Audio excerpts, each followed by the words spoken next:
এই কপি পাতাগুলো ফেলে দিচ্ছেন, এটা ফুলকপির পাতা, মোটেও ফেলবেন না। কপি পাতাগুলো এইভাবে কেটে নিয়েছি, কাঁচামরিচ দিয়ে দিলাম কয়টা, আর এগুলো ছোট চিংড়ি মাছ এবং চিংড়ি মাছের খোসা একসঙ্গে অ্যাড করে দিলাম। সেদ্ধ হওয়ার জন্য একটু পানি দিয়ে দিলাম, হলুদ দিয়েছি, আর এই যে একটু লবণ দিয়ে দিলাম।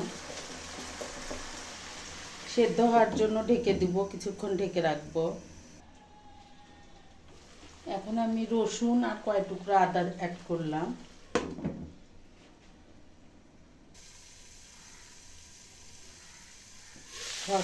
ভাজিটার পানি শুকিয়ে গিয়েছে, এখন আমি তেল দিয়ে দিলাম আরেকটু, দিয়ে আমি এখন হালকা হাতে আরেকটু ভেজে নিব, পানিটা যেন পুরোপুরি শুকিয়ে যায়। এরকম করে একবার ভর্তাটা করে খেয়ে দেখবেন, অনেক টেস্টি হয়, আর ফেলে দিতে ইচ্ছা করবে না কপির পাতা। আমি এই পর্যায়ে এসে পেঁয়াজ কলি অ্যাড করলাম।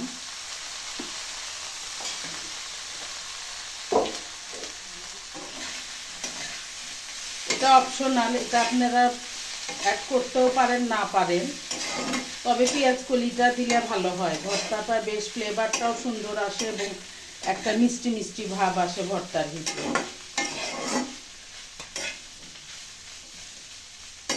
একটু সামান্য ঢেকে দিব, জালটা কমিয়ে দিয়ে।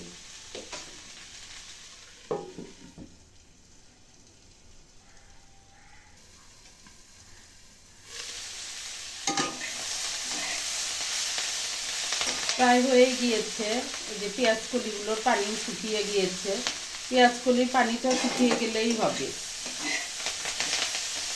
এখন এটা নামিয়ে আমরা পাতাতেও বাটতে পারি, আবার ব্লেন্ডারেও বেটে নিতে পারি। আমি অবশ্য ব্লেন্ডারেই বেটে নিব।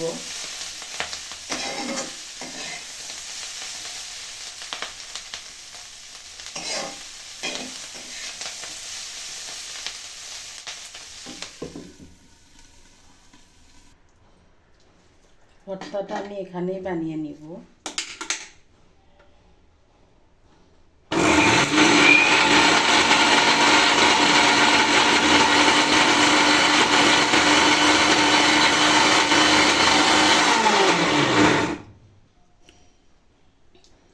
হয়ে গিয়েছে ভর্তাটা, মাশাআল্লাহ অনেক মজা হয়েছে।